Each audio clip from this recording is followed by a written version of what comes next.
Langkah awal menuju pertanian berkelanjutan dimulai dari tanah. Dari kehidupan yang tak terlihat, tapi sangat menentukan. Inilah kisah kami bersama BIOS. Semua dimulai dari pengecekan lahan, struktur tanah, kelembaban, hingga kondisi mikroorganisme diamati. Selamat sore Sobat Flona. Hari ini kita ngelanjutin kegiatan yang tadi pagi. Hari ini kita mau cek lahan sawah, petak-petak sawah yang ada di sini. Nah, sekarang lagi musim tanam. Jadi ini kalian bisa lihat ini adalah sawah yang udah ditanam sebelah sini, dan sini adalah petak sawah yang lagi dipersiapkan untuk ditanam lagi. Jadi lagi dibajak tanah bawahnya biar gembur. Terus kita sambil nanti kita cek mau keliling ke semua petak, dan ada juga petak yang baru dibuka di petak 11. Nanti kita lihat bareng-bareng ya. Let's go! Ini adalah petak 11 yang baru kita buka lahannya dan baru kita tanam di musim ini. Semoga tumbuh bersama dengan petak-petak yang lain, subur dan menghasilkan beras yang berkualitas, organik dan sehat untuk semuanya. Di sawah, kami menanam padi. BIOS membantu akar tumbuh kuat, mempercepat persemaian, dan menjaga tanaman dari serangan hama. Hasilnya, panen melimpah. Hai Flora Friends, kita di sini udah ada di petak 3 ya, petak 3 di sawah kita yang ada di Palembang. Hari ini bersama teman-teman dari Agro 44, ada saya Nur Aziza, saya Haji Gilang, saya Muala Yusuf. Ya, hari ini kita tadi udah selesai membajak sawahnya dan sekarang kita udah mau persiapan untuk menanam padinya. Nah, nanti padi ini akan diolah secara organik menggunakan BIOS 44 dan kita tunggu nanti prosesnya. Let's go! Baik, untuk varietas padinya ini varietas Gendit Wangi, terus untuk umurnya sudah mencapai 3 mingguan. Untuk siap untuk ditanam. Untuk nanam padi itu dari dari penyemaian yang tadi udah diambil itu tuh disobek-sobek sampai sisa 3-4 helai ya, baru kita tanam.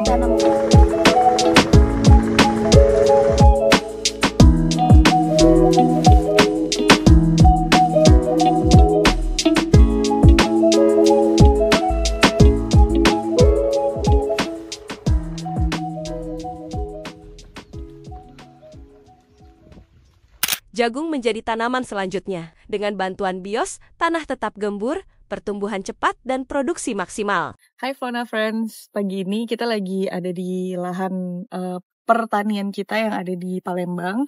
Dan ini udah lagi musim panen jagung. Ini jagung yang kemarin kita tanam. Nanti di input videonya kalian lihat sendiri. Yang waktu beberapa bulan lalu kita kesini untuk menanam jagung. Dan sekarang jagungnya udah siap panen. Dan ini kebanyakan udah dipanen ya guys. Udah diambil. Jadi ini udah kosong. Nah cuma aku menemukan ada satu. Ternyata ini yang belum dipanen. Kita coba lihat panen bareng-bareng ya. Kita lihat sama-sama apakah. Tada! Sampai sini. Ini adalah jagung yang biasanya, ini bukan jagung pakan ya guys, jadi jagung yang kita tanam ini adalah jagung yang dipakai untuk pakan ternak, jadi bukan jagung makanan yang buat manusia gitu. Jadi dia biasa digunakan untuk pakan ternak atau misalnya tambahan-tambahan dari pakan juga, karena dia bentuknya ini sangat agak keras gitu. Bijinya tuh bukan biji kuning yang kayak biasa jagung manis gitu. Ini bukan jagung manis. Oke, nah sekarang kita akan menuju ke tempat pemrosesan. Di sana kita kumpulin di dalam satu karung dan akan kita jemur, lalu kita protolin gitu ya dari bonggolnya jadi jagung, pipil-pipil jagung. Setelah itu baru kita bisa olah dan kita jual kepada produsen gitu. Nah ini beberapa dari hasil panen yang udah dikumpulin di dalam karung. Kita lihat ini yang udah dijemur. Jadi sebenarnya ini yang kelihatan masih agak basah. Kalian bisa lihat perbedaannya. Nih kalau ini tuh masih nggak terlalu kering ya. Jadi walaupun keras tapi belum kering. Nah kalau yang ini tuh udah full kering. Jadi setelah udah jadi kayak gini, udah jadi bonggol yang kering, tinggal dicopot pipil-pipilnya dan dimasukkan ke dalam karung untuk kita jual ke produsen yang membutuhkan, konsumen kita. Yuk kita lihat cara prosesnya buat nyopotin si pipil-pipil. Sini. Kita pila-pila dan kita copot-copot. Nah ini caranya ya, kalau misalnya di sini kita tuh masih manual, jadi masih pakai tangan kayak gini, kita copotin satu-satu. Dan ini biasanya prosesnya yang paling lama karena masih manual. Tapi kalau misalnya ada yang udah pakai mesin itu lumayan cepat. Nah nanti kalau misalnya udah bentuknya kayak gini, biji-biji pipil-pipil yang kayak gini, pipil kering, ini bisa tergantung penggunaannya, ini bisa macam-macam banget. Jadi ada yang bisa dipakai untuk pakan ternak secara langsung, kayak misalnya hewan-hewan unggas, burung gitu. Terus ada juga yang dicampur dengan nutrisi lain atau bahan makan lain, itu bisa buat ternak kambing, sapi, dan kayak gitu-gitu. Nah di sini kita juga ambil sebagian untuk ternak kita yang ada di sini juga. Nah ini perbedaan jagung yang udah dikeringkan dan belum ya. Kalian lihat ini masih agak lebih transparan. Kalau yang ini tuh udah kering pipil-pipilnya, jadi bentuknya kayak gini.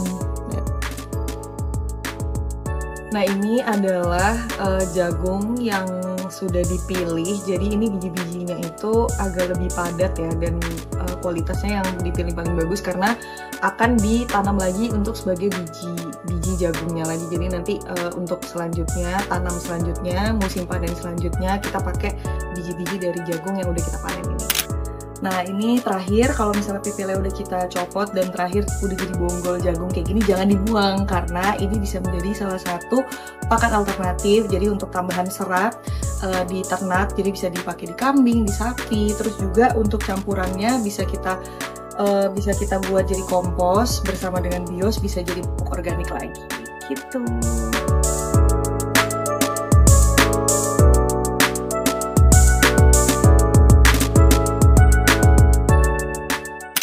Di air, bios berperan menjaga kualitas. Dalam kolam lele, bios mempercepat pertumbuhan, menekan bau, dan meningkatkan kelangsungan hidup ikan. Morning, sobat bios dan Flona friends semuanya. Di sini kita di area biovlog dari Agro 44 dan pagi ini kita mau menyortir beberapa lele yang udah siap panen karena ada permintaan pasar, ada market di dekat sini, ada beberapa warung pecel lele yang udah minta ke kita. Jadi hari ini rencananya mau kita sortir, kita panen dan kita antar ke sana. Untuk di area Gelebak Dalam ini memang semua area perairannya, mau di pertanian maupun di peternakannya, itu kendalanya ada di air karena airnya itu lumayan asam.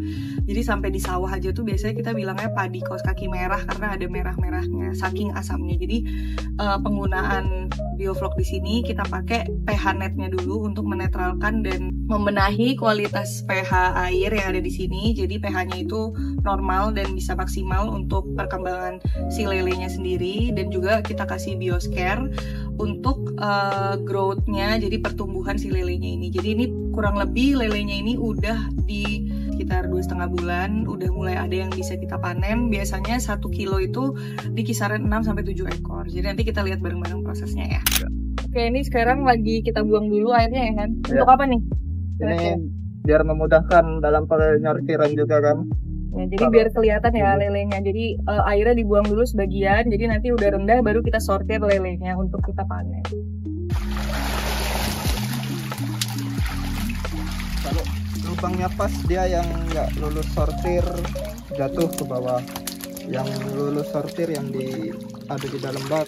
Ini tadi kalau saya udah disortir, kita tinggal menyesuaikan permintaan pasarnya. Nah ini tinggal kita sesuaikan. Kalau kira-kira permintaan pasarnya itu yang berapa kilo, misalnya 1 kilo itu minta yang berapa ekor, terus kira-kira permintaannya itu berapa kilo. Jadi nanti tinggal dipisahin di drum, terus kita persiapkan untuk pengantaran.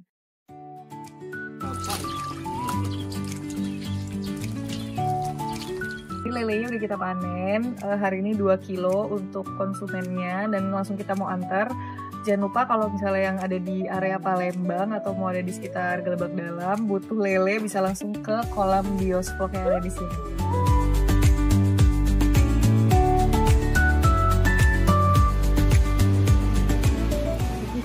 Pagi semuanya, hari ini kita kemarin sudah mengevaluasi beberapa kondisi ternak sapi, dan salah satunya itu kita mau menyuntikkan anti parasit ya, anti kutu, karena di beberapa kondisinya ini dia lumayan body scoringnya lumayan turun, jadi dia agak kurus. Kemarin udah sempat kita kasih obat cacing dan multivitamin juga, sama karena lagi musimnya pancaroba, jadi ada beberapa luka juga di badannya. Tapi karena kondisinya overallnya udah sehat, jadi kita mau coba kasih anti kutunya untuk membersihkan badannya dari parasit atau kutu-kutu itu.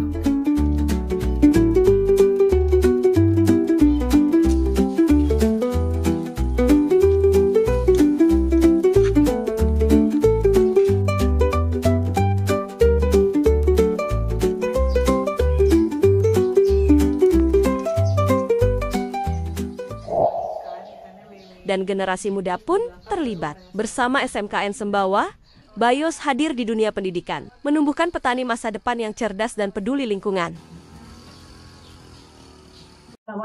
Ya, di sini biasanya bisa menampung berapa siswa kan? Iya, Pak. Kurang lebih sih masih bisa Pak 10 lagi. Karena kebetulan untuk yang jurusan tanaman pangan dan horti ini kan. Bersama SMKN Sembawa, kita menjalin kerjasama untuk mencetak generasi muda yang tidak hanya bisa bertani, tapi juga memahami pentingnya menjaga alam. Hai Fauna Friends, akhirnya sampai juga di hari ini, hari terakhir kita ada di Agro Tekno 44. Dari awal kita melihat proses kalau untuk kali ini adalah musim tanam, jadi musim tanam padi. Terus kita juga sudah melihat panen lele, kolam biovlog, terus kita panen jeruk, ini ada panen buah nangka, terus kita memperbaiki nutrisi dan gizi peternakan kambing dan sapi yang ada di sini, dan juga semoga kedepannya kita akan terus berinovasi dan berevaluasi, ya nanti kedepannya akan ada kebun sayuran juga di agro ini, nanti kita update lagi ke depannya, dan semoga kita ketemu di kesempatan-kesempatan lainnya lebih baik lagi untuk Agro 44. Bye, see you! Dengan BIOS, kita bukan hanya bertani, kita menyembuhkan tanah, menguatkan hasil, dan membangun masa depan. BIOS, tumbuh bersama alam.